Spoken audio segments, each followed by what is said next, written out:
Welcome back to Biography Central. Have you ever felt an undeniable calling, one so strong that it shifted the entire course of your life? In this episode, we delve into a critical turning point in young Venkataraman's life.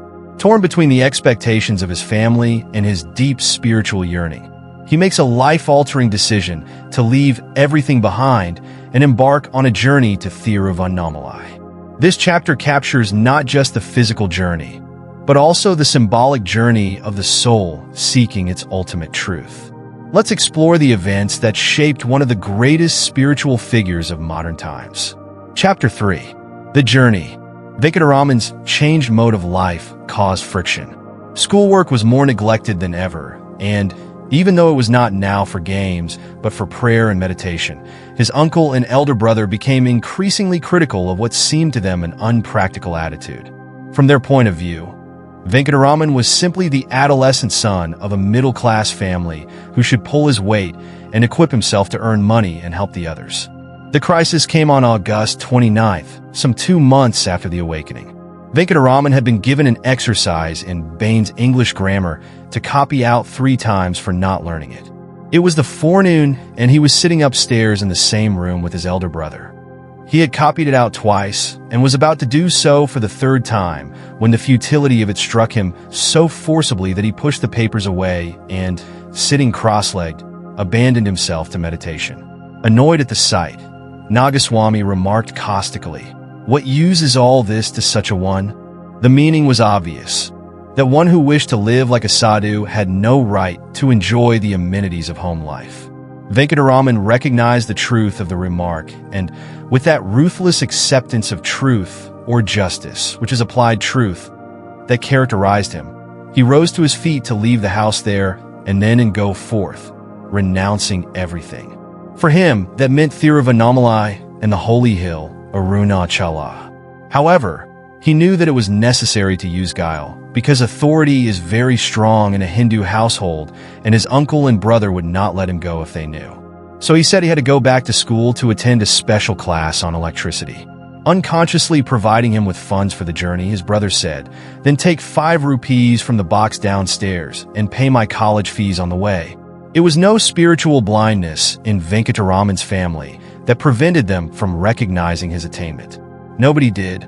The glory, the power, the divinity of his state was still concealed.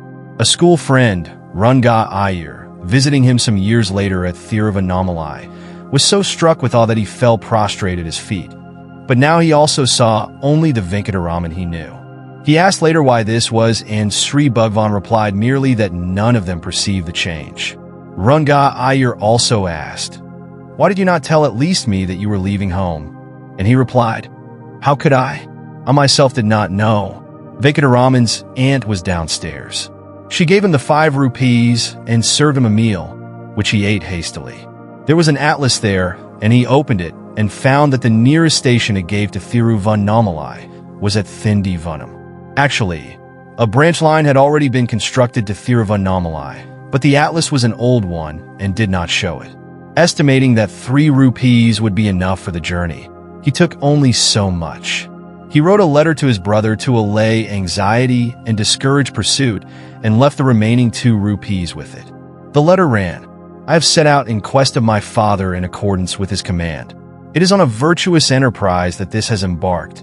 Therefore let none grieve over this act, and let no money be spent in search of this. Your college fees have not been paid. 2 rupees are enclosed herewith." This whole incident illustrates Sri Bhagwan's saying that his soul, loosened from its anchorage to the body, was still seeking permanent anchorage in the self with which he had realized his oneness. The subterfuge about the electricity class, harmless though it was, would not have been possible later. Neither would the idea of a quest, for he who is found does not seek.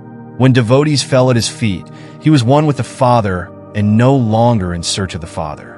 The letter itself illustrates the transition from the love and devotion of duality to the blissful serenity of oneness. It begins with the duality of I and my Father and the statement of a command and a quest. But then in the second sentence it no longer refers to its writer as I, but as this. And at the end, when the time came to sign, He realized that there was no ego and therefore no name to sign, and ended with a dash in place of a signature. Never again did he write a letter, and never again did he sign a name, though he twice wrote what his name had been. Once also, years later, a Chinese visitor to the ashram was given a copy of Sri Bhagwan's book, Who Am I? And in the courteous but persistent way of the Chinese, pressed Sri Bhagwan to sign it. Sri Bhagwan finally took it and wrote in it the Sanskrit symbol for Om, the sacred monosyllable representing the primordial sound underlying all creation. Venkataraman took 3 rupees and left the remaining 2. It is significant that he took no more than was necessary for the journey to Thiruvannamalai. It was about noon when he left home. The station was half a mile away, and he walked fast because the train was due to leave at 12. However, late though he was, the train had not yet arrived when he reached the station. There was a table of fares, and he looked up the third-class fare to Thiruvannamalai and found it to be 2 rupees and 13 annas. He bought a ticket, leaving himself 3 annas change. Had he looked a few lines lower down, he would have seen the name Thiruvannamalai and that the fare to it was exactly 3 rupees. The events of the journey are symbolical of the arduous journey an aspirant, sadhaka, makes to his goal. First, there was the favor of Providence in granting the money and allowing the train to be caught, although he started out late. Then the provision made was exactly what was needed to reach the destination, but the heedlessness of the traveler lengthened the journey and caused hardships and adventures on the way. Venkataraman sat silent among the passengers, lost in the exultation of his quest. Several stations passed us. A white-bearded Malvi who had been enlarging on the lives and teachings of the saints turned to him. "And where are you going, Swami?" "To Thiruvannamalai." "So am I," replied the Malvi. "What? To Thiruvannamalai?" "Not exactly, but to the next station." "What is the next station?" "Tirukkoilur." Then, suspecting his mistake, Venkataraman exclaimed in surprise. "What? You mean the train goes to Thiruvannamalai?" "A strange passenger you," rejoined the Malvi. "And where did you buy a ticket to?" "To Thiruvannamalai." "Oh dear. There's no need to go so far at all. We get out at Vallupuram Junction and change there for Thiruvannamalai and Tirukkoilur." Providence having given him the needed information, Venkataraman sank once more into the bliss of samadhi, absorption. By sunset, the train had reached Trichinopoly, now called Tiruchirappalli, and he began to feel hungry. So he spent half an anna on 2 country pears, that is the huge, woody variety that grow in the hills of South India. To his surprise, his appetite was sated almost at the first bite, though up till then, he had always eaten heartily. He continued in a blissful state of waking sleep until the train reached Vallupuram at 3 o'clock in the morning. He remained at the station till daybreak and then wandered out into the town to look for the road to Thiruvannamalai, deciding to walk the rest of the way. However, the name was not to be found on any signpost, and he did not like to ask. Feeling tired and hungry after walking about, he entered a hotel and asked for food. The hotel keeper told him the meal would be ready only at noon, so he sat down to wait and immediately lapsed into meditation. The meal came, and after eating it, he proffered 2 annas in payment, but the hotel keeper must have been struck by this fine-looking Brahmin youth with long hair and gold earrings sitting there like a sadhu. He asked how much money Venkataraman had, and, on hearing that he had only 2.5 annas all told, refused to accept payment. He also explained that Mayambalapattu, a name that Venkataraman had seen on a signpost, was on the way to Thiruvannamalai. Venkataraman thereupon returned to the station and bought a ticket to Mayambalapattu, which was as far as his remaining annas would take him. He reached Mayambalapattu in the afternoon and from there set out to walk. By nightfall he had gone 10 miles. Before him was the temple of Ariani Null Luar built on a large rock. The long walk, most of it in the heat of the day, had tired him, and he sat down by the temple to rest. Shortly after, someone came along and opened it for the temple priest and others to make puja.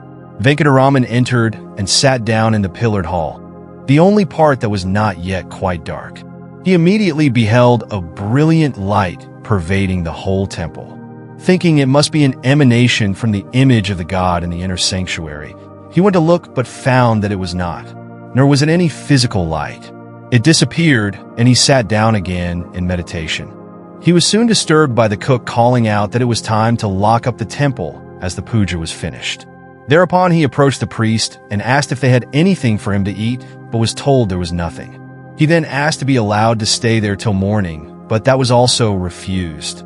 The pujaris, worshippers, said they were going to go about 3/4 of a mile away to perform puja at the temple there as well, and that after that he might get something to eat. So he accompanied them.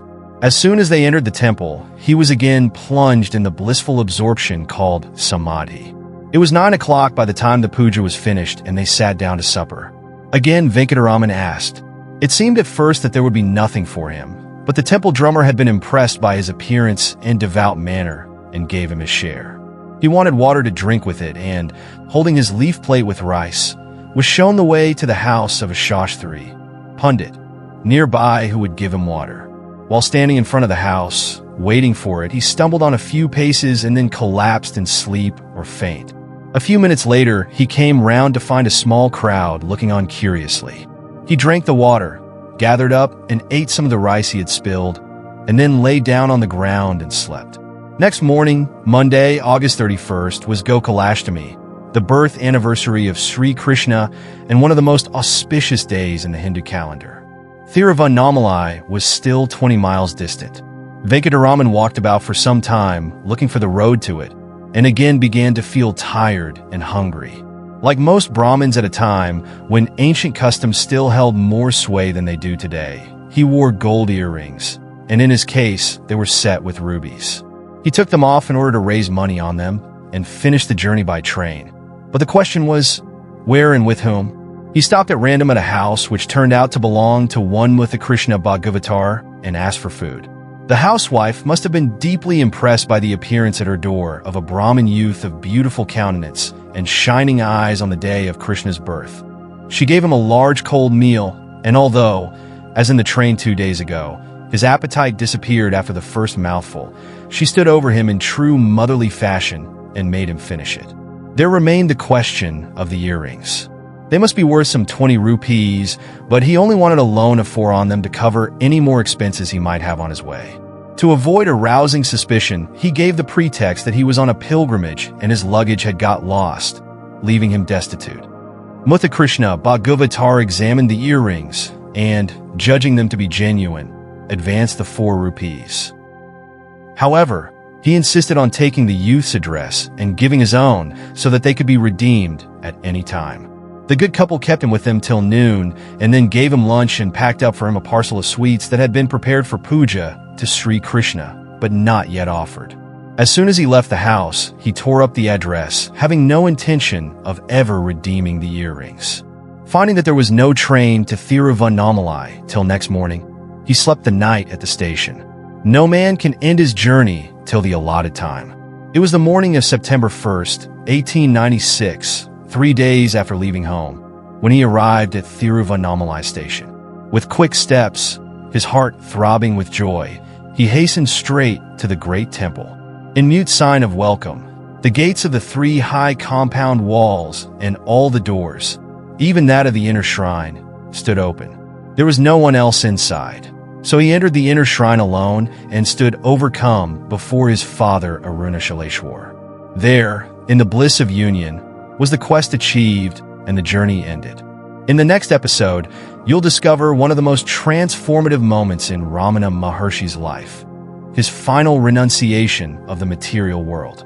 It's a chapter that dives deep into his physical austerities and spiritual immersion, a stage that would shape his destiny as a living embodiment of self-realization. If you're curious about what true detachment looks like, or how a young boy transforms into an enlightened sage through the most extreme tests, you won't want to miss this incredible part of his journey in seeming tapas. Be sure to check it out next. Thank you for listening till the end. Please subscribe, turn on the notifications, like, comment, and share with your friends. This will help more listeners to discover our channel and content.